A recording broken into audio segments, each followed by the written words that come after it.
without fail, the very first thing that people will say to me when I say I'm traveling alone is, aren't you scared?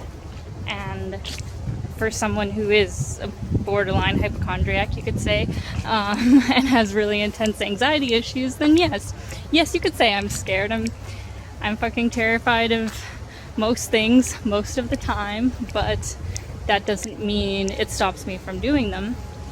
I think that usually fear can be, of course, a survival sort of mechanism to help us procreate longer in this world, but at the same time I think fear is another sort of gauge for when we're about to step outside our comfort zone and something amazing is about to happen. Thankfully, for the majority of times that I have been scared, something fantastic has happened or I've grown in some way. So for me, putting myself outside my comfort zone is usually an indicator of good things to come. So, which is the reason that I travel so much alone. I mean, for anybody that has done it, I think you can attest to the fact that you really can't run away from your problems. They will be right there with you through all of it, and you'll be kind of thrown head first into dealing with yourself with much more limited distractions than you would have when you're at home, because it's like you're already outside your comfort zone. You're already, having to do everything on your own and keep yourself company. So inevitably, all your issues are most likely going to come up. So it's actually kind of funny when people say, "Oh yeah, I just need to get away from it all. I need a change of scenery to deal with my issues." And I mean, yes, traveling can kind of, it's a really big bird, can help with that. But I think honestly, when you travel alone, it's almost a form of therapy where you're going to be confronted head first with your problems. So you better be ready to deal with them. But at the end of it, it's going to be worth it. Anyways, that was kind of going off track. But back to traveling on your own as a woman. I doubt many men get the question of, aren't you scared to be traveling by yourself without an escort? Like, I really don't see that comment going around lots to men. It's always directed to women, and I'm not saying anything against that, because unfortunately it is quite a bit more dangerous all in all to travel as a woman. I've had a few things kind of happen, unfortunately, through some of the kind of sketchier places that I've traveled, I guess you could say, like India or Egypt especially. Thankfully nothing too terrible, knock on wood. But I have come across a few sorts of lessons that I've learned along the way to kind of, keep yourself as safe as possible, just for anybody really, woman, man, whatever. One of the first things I'll mention, and this took me much longer than it actually should have, which is, it's probably a good idea to learn about, at least a little bit of information about your destination before you get there. I will share one of my kind of embarrassing confessions of the fact that I remember when I was 18 and my dad and I, we were on the plane from Seoul, Korea, going to Nepal. And I'm just sitting there on the plane, and I just remember them saying it was about like a 4 or 5 hour flight or something like that. And I was like, where is Nepal? Like, I'm going to Nepal, and I couldn't even fucking place it on a map. Like, that's pretty sad. That's pretty pathetic. Like, I had booked the tour, I had like learned some about, Mount Everest and trekking there and all of this kind of stuff, but still, like, I was pretty much going there cold, like not knowing anything, and thank goodness things went as well as they did. But I've gotten myself into some other sorts of tricky situations where I get somewhere and it's like I have no idea how things work. I have no idea where anything is, like, on a map. Like, let's say you're in a big city, you have no idea, like, east, south, northwest, where anything is. It's probably a good idea to get some basic information about the place you're going before you go. And especially if you're traveling to like more third world destinations, like even here in Cuba, I highly recommend having like an actual physical guidebook with you, like something like Rough Guides or Lonely Planet. I find are usually the best because they'll give you really good, like, detailed maps and kind of all your like most necessary information about a city kind of all in one. So I would really recommend having a physical book on you, because as I've had here in Cuba, it's like very limited for internet. Sometimes the power goes out, there isn't always a power source. So having a physical book on you where you know where like your hotel is on the map, like always write down the address in case you have to show the driver in their language, of course. And yeah, just having like a really good awareness of what you're going to do as soon as you get into the city, because in some cities you'll of course have it where you'll get a driver and they'll take you to the wrong place.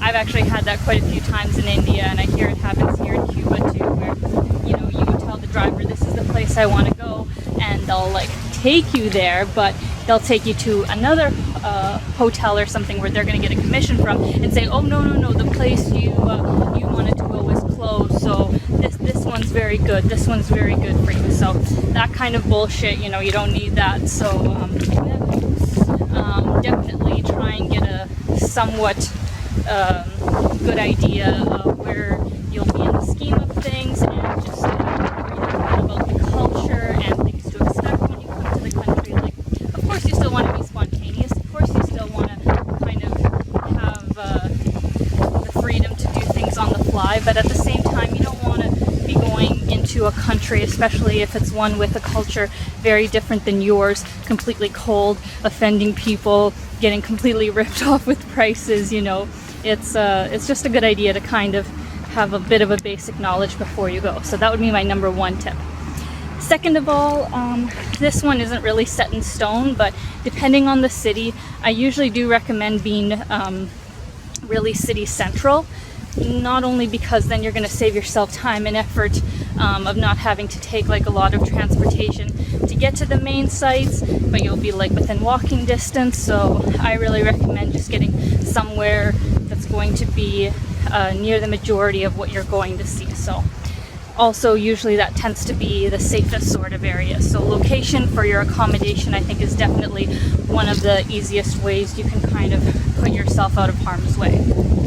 The next tip I would have is always carry emergency numbers on you, and if possible have a working phone. So whether you have your phone from home with like a plan that's going to cover you in the country that you're going in, or do like what I did in like India or Japan, and I just got like a little like prepaid phone there, and you can use it just on like the prepaid cards or whatever for any kind of emergencies or anything like that, calling your hotel. So it's always good to just like have something on you, so no matter where you are, you don't have to like look for a payphone or something like that.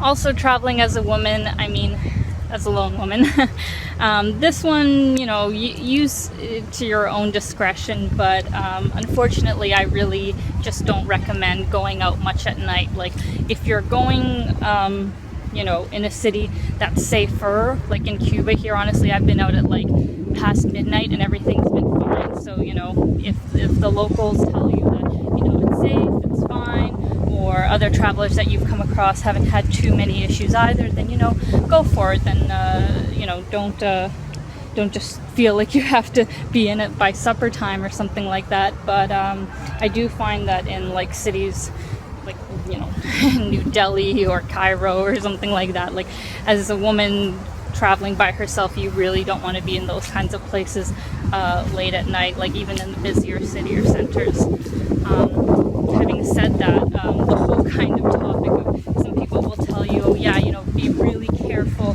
in the big touristy busy areas, you know, somebody might steal your camera. And yeah, okay, fuck, somebody might steal your camera. That sucks. That really sucks. But honestly, I would much prefer to be in a busier area where somebody pickpockets me than be in a back alley with nobody around and God knows what happens. So for me, I think, like, of course, you want to be careful no matter where you are, but I tend to keep to places that are much busier than just like the lone streets by themselves. just a few days ago when I was in Trinidad, and I was like climbing this sort of hill to get like a lookout of the city, and like there was nobody else up there. I thought there would be, but there was just like one lone guy that was kind of climbing ahead of me, and he kind of like kept looking back and all of this kind of stuff. And halfway through, I just decided to just go back. I just didn't feel comfortable, and I didn't want to like be up there with nobody around for a kilometer radius. So I think just like stay on the safe side and just like don't be alone in kind of desert areas with people you don't know. So like I'm sure the guy would have been fine. I'm sure it probably wasn't even an issue, and he was just staring at me because like I'm a bit of a circus attraction here. But just to be on the safer side, I prefer to stick to a busier area. The next one, and once again, use to your own discretion, but I would recommend carrying weapons. Don't put them in your carry-on bag, of course. They will get taken away. But yeah, if you want to, like, some people swear by like bear mace or something like that. Some people want to have a knife, though honestly, if somebody actually did attack you, a knife probably wouldn't be the best defense. But just even like your everyday common things that you carry on you, especially if you're going through an area where you kind of feel iffy about, like do the basic kind of like key trick or whatever, where you put keys between your fingers and you just like have them ready if anybody was to like come at you. You just like punch them in the eyes, punch them in the neck. That's what my dad always taught me: eyes, neck, balls for guys. So yeah, just like always be aware of like what you would do if in fact somebody was to attack you. But let's hope that just never happens. And lastly, for all the lady travelers especially out there, or even the men who feel like they're being intimidated or they're just being put in an uncomfortable situation, and it's kind of just like animal magnetism, where just don't show fear. Do not let them intimidate you. Do not act like a victim by any means. Just try and fake if you have to be as in control of the situation as possible. Usually if you don't have to engage and have them leave you alone, that would obviously be the best defense. So for example, like here in Cuba, where the worst that they've kind of done is just like follow you or catcall you or whatever, I don't even look at them. Like I'm just walking straight ahead. I got like a stern bitch face on, like don't fuck with me buddy kind of face. And if they say whatever they want to say, you just keep going. They're nothing, usually that's enough to kind of throw off their attention. As soon as you engage with them, as soon as like they'll ask you, oh, where are you from, and like you say, oh, I'm from Canada, and as soon as you give them that warm like kind of little in, like they will just like be on you like honey, and it'll be so much harder to get rid of them. And I know this sounds terrible because that's kind of saying, oh, don't talk to locals, don't kind of be nice, you're pretty much being an asshole. But I think the more you travel, the more you're going to be able to kind of like decipher the people who genuinely want to get to know you and the people that are just like after something or other. So usually I try to just like not even engage with them to begin with, and if that doesn't work, well then yes, then we have to start playing some hardball. I mean, I've on many occasions had to yell at people, fucking threaten them, swear at them, just like make as much of a deal as possible until you can hopefully make them think you're insane and leave you the hell alone. Usually works. So I'm at the top of Santa Clara right now. Pretty nice view, you could say. So I didn't get to finish my vlog yesterday because the battery cut out, but I was basically done. The only thing that I kind of wanted to add is that whether you're at home, whether you're traveling, there's going to be people who are going to do good and bad things wherever you go. There's really no like foolproof sort of checklist to take and have nothing bad happen. It's just a part of life. So all you can do is try your best and roll with the punches when they come. But the one situation that I would just personally keep an eye out for, the one that scares me the most personally, is whenever I feel like I'm being treated less than a human. So what does that mean? That means if, let's say, I'm in a country where they don't have much respect for women and view them as objects, I'm afraid, because they stop seeing you as an equal, as, a fellow human being who, why would you ever want to evoke harm on anyone unless you're some kind of psychopath or something? So whenever I start feeling like I'm being objectified and that my worth is less than theirs, then I try and get myself out of those situations as quickly as possible, because you just don't know what those people are capable of. The other kind of scenario where this could happen is if they start seeing you as a cash cow, which is, very common in a third world country, where of course the situation is desperate, so they kind of do whatever they can to get money or resources, whatever.